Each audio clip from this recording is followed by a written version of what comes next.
जाति से चर्मकार थे, मोची का काम करते थे, लेकिन भक्ति हृदय में थी। और ऐसी भक्ति हृदय में थी कि भले उनके पास भगवान को देने के लिए कुछ नहीं था, लेकिन भाव था। और मैं तो कहता हूं भैया, संसार की कोई दौलत, संसार का कोई पैसा उसे चाहिए भी नहीं, उसे तो आपके हृदय का भाव ही चाहिए। और क्या दोगे उन्हें? जिनके चरणों में साक्षात लक्ष्मी बैठी हो, उसे क्या आपकी पैसे की जरूरत है? यदि वो भूखा है तो आपके भाव का, संसार की दौलत का नहीं। चोखामल जी आज जब अपनी दुकान में काम कर रहे थे ना, रोज की कमाई से 3 पैसा ज्यादा उन्हें मिला। 3 पैसा, इसी कलयुग की घटना। रोज जितना मिलता था, जितने में परिवार चलता ना, उससे 3 पैसा ज्यादा मिला। तो चोखामल जी विचार करते हैं कि क्यों ना आज ये 3 पैसा मैं ठाकुर जी की सेवा में लगा दूं। प्रभु ने आज 3 पैसा ज्यादा दिए, उनकी सेवा में खर्च कर दे। और ऐसा विचार करके चोखामल जी उस 3 पैसे में केले खरीदे, प्रभु के लिए भोग लगाने के लिए। भाव में भक्त उन केलों को लेकर भगवान के मंदिर के बाहर द्वारिकाधीश के खड़ा है, प्रभु को केले चढ़ाने के लिए। आरती चल रही है, पूजन चल रहा है, और भक्त भाव में कब अंदर पहुंच गया पता ही न चला। वो भूल गया कि जाति पाति की कुछ सीमा है जहां से उसको नहीं जाना। लेकिन आज भक्त भाव में बिल्कुल गर्भगृह के नजदीक पहुंच गया, प्रभु को देखते जा रहा है, हाथ में केले रखा है भाव में, और पहुंच गया वहां तक। जो पंडित पुजारियों ने देखा, तुरंत हाथ पकड़कर बाहर कर दिए। तुम्हारी हिम्मत कैसे हुई अंदर आने की? बाहर से प्रणाम करो।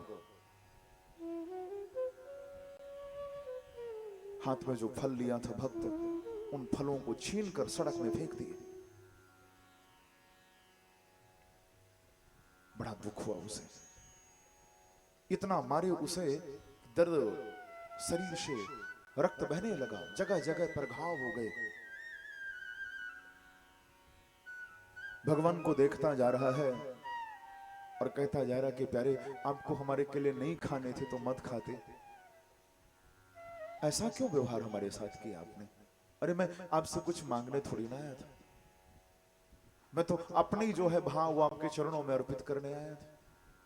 लेकिन ठीक है नाथ, शायद मैं भूल गया था कि मुझे कहां तक आना, मेरी हद क्या है। उन केलों को उठाया है और रोते कराहते अपने घर पहुंच गए। केलों को रख दिए और खाट पर टूटी फूटी खाट, उसी में बैठकर पत्नी ने जब देखा, बेचारी दौड़ कर गई, दवा कुछ लेकर आई है और शरीर में लगाने लगी। लेकिन इधर घटना देखिए, सुबह की घटना है।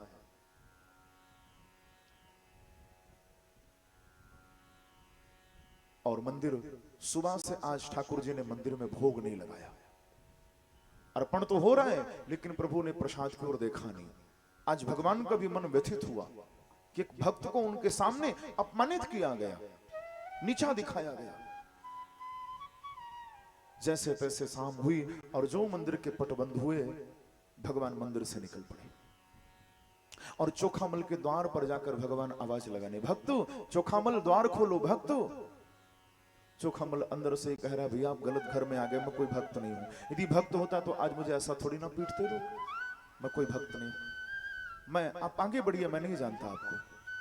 भगवान ने कहा, चोखामल नाराज हो, निक द्वार तो खोलो, देखो हम आपसे मिलने आए। द्वार खोले हैं, प्रभु अंदर आए। अब चोखामल मंदिर में भगवान को, जिस छवि को देखा उसी को पहचानेगा। भगवान स्वरूप बदल कर आए, हृदय से लगाए चोखामल को और उसी टूटी खाट पर भगवान बैठ गए।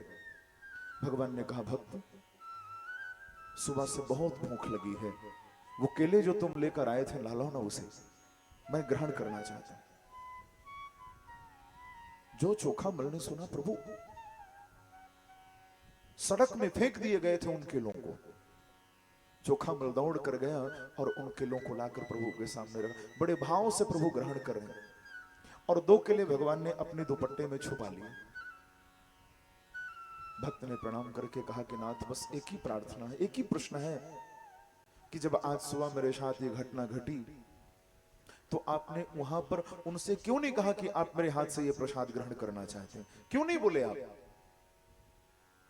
भगवान ने जो उत्तर दिया, उस उत्तर से यदि हमारी बुद्धि पर अभी भी प्रभाव ना पड़े तो फिर क्या मतलब? भगवान ने तुरंत कहा कि चोखामल, देखो तुम मुझे भगवान मानते हो, तुम्हारी आस्था मुझ पर भगवान के प्रति है, लेकिन वहां पर जो लोग बैठे हैं ना, वो मुझे भगवान नहीं मानते। वो तो मुझे पत्थर का मान करके बैठे हैं कि मैं तो पत्थर हूं। और चोखामल याद रखना, पत्थर कभी बात नहीं करते, पत्थर कभी बोलते नहीं, इसलिए मैं नहीं बोला।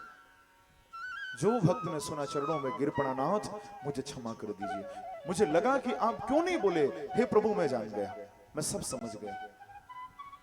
हृदय से लगाए, भगवान के स्पर्श होते ही मनो सारा दर्द गायब हो गया। दो केले प्रभु ने दुपट्टे छुपाए थे। भगवान ने कहा प्रभु ये वृंदावन की लीला अभी तक भूले नहीं, अभी भी ये दो केले आप चुरा कर ले जा रहे हैं।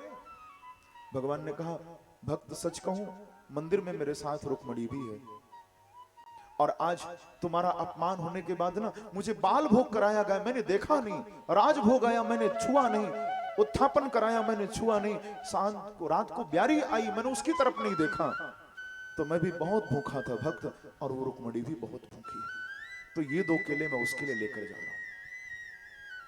ये केले कोई रुक्मणी के लिए नहीं थे, जो परमात्मा संसार का पेट भरता, जो रुक्मणी साक्षात अन्नपूर्णा है, वो क्या भूखी हो सकती है? लेकिन आज ये दो केले संसार को दिखाने के लिए प्रभु लेकर आए, बिल्कुल सत्य घटना। और प्रभु लेकर आए ना, अगले दिन जब मंदिर के द्वार खुले तो क्या देखते हैं कि वही चोखामल के केले भगवान के मुख पे लगे हैं, नीचे छिलके पड़े हैं, वही केले जिनको सड़क पर फेंका गया था। जो पंडित पुजारी देखे समझ गए कि आज भगवान बहुत क्रोध में है, हमसे अपराध हुआ है, क्षमा प्रार्थना किए। प्रसंग तो ऐसा भी आता, भगवान पट नहीं खोल रहे थे अंदर से, तब उन पुजारियों को जाना पड़ा और जाकर चोखामल से क्षमा मांगे, उठाकर गोद में ले आए और लाकर भगवान के सामने खड़ा किए। तब भगवान प्रसन्न हुए। प्रेम से बोले भक्त वत्सल भगवान की। तो जीवन में भाव ही सर्वोपरि है। जाति पाति पूछे नहीं कोई, हरि को भजे सोई हरि को होई। आप जिस स्वरूप से भगवान को याद करते हैं, पूर्ण आस्था से भगवान उसी स्वरूप में आपको प्राप्त हो सकते हैं। बस आपके हृदय में वो भाव हो।